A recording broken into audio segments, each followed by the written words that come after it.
Welcome, fellow Kiss fans. Welcome to It's All For You Demon, celebrating the fun of being a Kiss fan, and nothing is more finer than waking up on a beautiful spring day. Look at this day.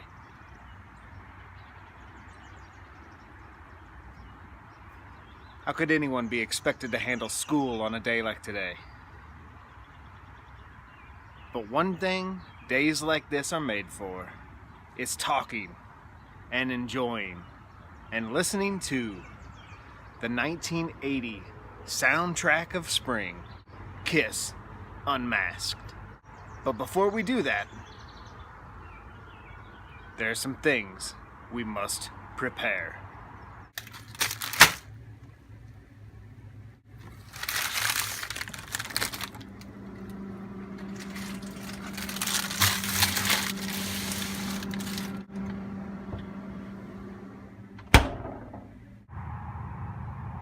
A little baby Large Marge got a hold of this when she was a puppy. There's nothing I like better than the smell of fresh cut grass and listening to Shandy on the headphones. I tell you what, I just can't pretend no more. I keep running out of lies. Oh dear.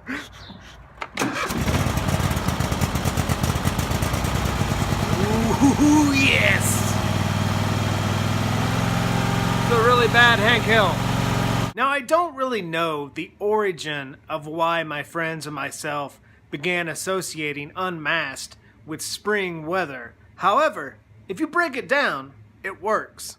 I think a lot of the early association has to do with the Australian documentary, The Inner Sanctum. If you watch that video, there are several scenes during the live performance where Gene's cape is literally blowing in the wind. Now, that concert, I believe, was filmed in November, and in Australia, spring begins around September and ends around November 30th.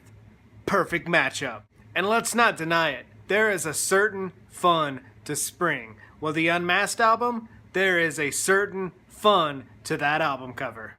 The cover itself is so much fun because essentially it is a comic book or a comic strip that the listener can read while playing the record. That's freaking genius.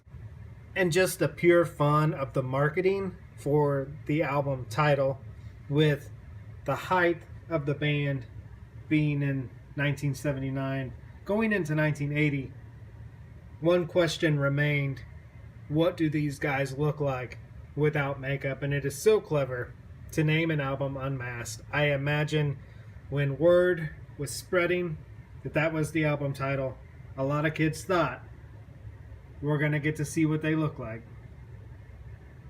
Walk, walk, walk, walk. I do love this little tidbit here when Ace and Peter are trying to dodge the photographer. Peter is yelling at Ace from the back of the car. There's a little kitty cat right there. Right there in the window. Where do you suppose those kids are today? And I think a lot of my friends and I association with the spring fun of this album has to do with the merchandising of Australia in 1980. As we all know, with the release of Dynasty, the band really peaked in America and became a family-oriented band. The audience was really no longer teenagers. It was a very young crowd. And oversaturation, the disco, and all the toys kind of led to a decline of the band in America. However, in Australia, the merchandising exploded. Australia 1980 had the sweetest merch ever. Ice cream bars, cereal, blankets, beach towels, posters, disco bags.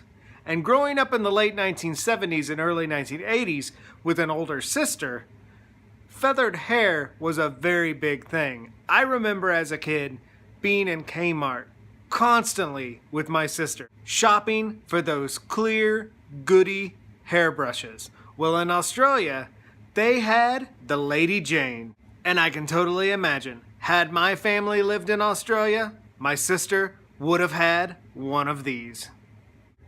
Look at the fun of that. How freaking sweet would it be to be walking through a department store and come across these? And what a bummer being a boy in Australia in 1980. You couldn't pull these off, but your sister could. Yeah. Just doesn't work. If Dynasty brought the disco, Unmasked certainly brings the pop. And it's the tracks from this album that make the album so much fun. The opener, Is That You? What a great opening song for the record. Historically speaking, my friends and I were pretty blown away when we learned that Is That You is actually a cover song written by an artist named Gerard McMahon. He went on to write the Lost Boys soundtrack song, Cry Little Sister. One thing about living in Santa Clara I could never stomach. All the damn vampires. If you want more evidence of spring fun, look no further than track number 2, Shandy, the band's final music video appearance with drummer Peter Criss. The song has an amazing hook. It sticks in your head all day long, and the ending synthesizers at the end of the song, wow, such pop fun. Now, if Ace shined on Love Gun, his solo album, and Dynasty, I may say, in my humble opinion, I think Ace takes the cake on this record. His songs are amazing. Talk to Me, Torpedo Girl, Two Sides of the Coin, man, such great songs. And it's actually kind of a shame that everything was going downhill in America at this time, because had the band not done The Elder and maybe just skipped that idea and continued on into Creatures of the Night, and Ace stayed in the band, his writing on this record and presence, I would love to know where that would have led throughout the 80s. My other favorite tracks from this record, Tomorrow, such a great hook, and Naked City, maybe one of my favorite all-time Gene Simmons songs. I know a lot of people don't dig this record because it is so poppy and it's kind of light, very skating rink, AM radio feel, but to me, that's what brings out the fun. And I think that's one of the main reasons my friends and I associate this record with spring. Of the band's catalog, this is the greatest spring soundtrack you'll ever run across. And now, the question of the hour. Do you choose Paul? Do you choose Peter? Do you choose Eric? Do you choose Gene? Or do you choose Ace? Whatever you choose, enjoy Unmasked on a spring day and enjoy the fun.